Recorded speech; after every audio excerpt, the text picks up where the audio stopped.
ili tuweze kupata ondoleo la dhambi, msamaha wa dhambi kupitia damu ya Yesu iliyomwagwa msalabani kwa ajili yetu, kwa ajili yako. Kwa hiyo ondoleo la dhambi ili usamehewe dhambi. Ukitubu ni kuacha, kutubu ni kuacha, kutubu ni kuacha. Huo msamaha wa dhambi utakapopokea siku ya leo, usitende dhambi tena. Yesu alimwambia yule mama aliyekamatwa akiwa na fimbo, wakawakusanya watu wakasema auawe kwa mawe. Lakini Yesu akasema, kati yenu kama kuna moja ambaye wadai kutenda dhambi, awe wa kwanza kupiga jiwe. Basi Yesu wote walirudi kinyume nyuma, Wayahudi walirudi kinyume nyuma kwa sababu wote walitenda dhambi.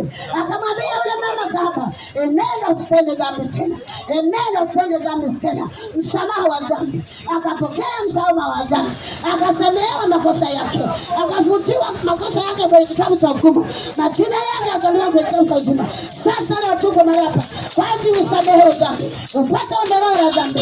Hatuwezi kuhubiri tutakupa magari, hatuwezi kuhubiri tutakupa nyumba hizo, hatuwezi kuhubiri hivyo. Tukikuhubiri ukipata magari na majumba, ukifa utayaacha.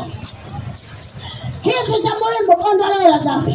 Usamehewe dhambi zako unazotenda kwa kujua na kutokujua. Usamehewe makosa yako. Utende dhambi zako usiku, unaporuka usiku, hiyo ni dhambi. Unapovairisi, hiyo ni dhambi. Usamehewe siku ya leo. Amina. Usamehewe siku ya leo. Hili yako liyavaa kwenye nguo ya ndani.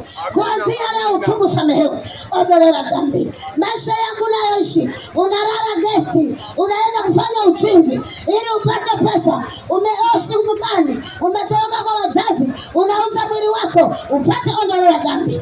Usamehewe dhambi zako. Ukishasamehewa dhambi zako, upate ondoleo la dhambi, ukarisi uzima milele. Uzima milele ni huu.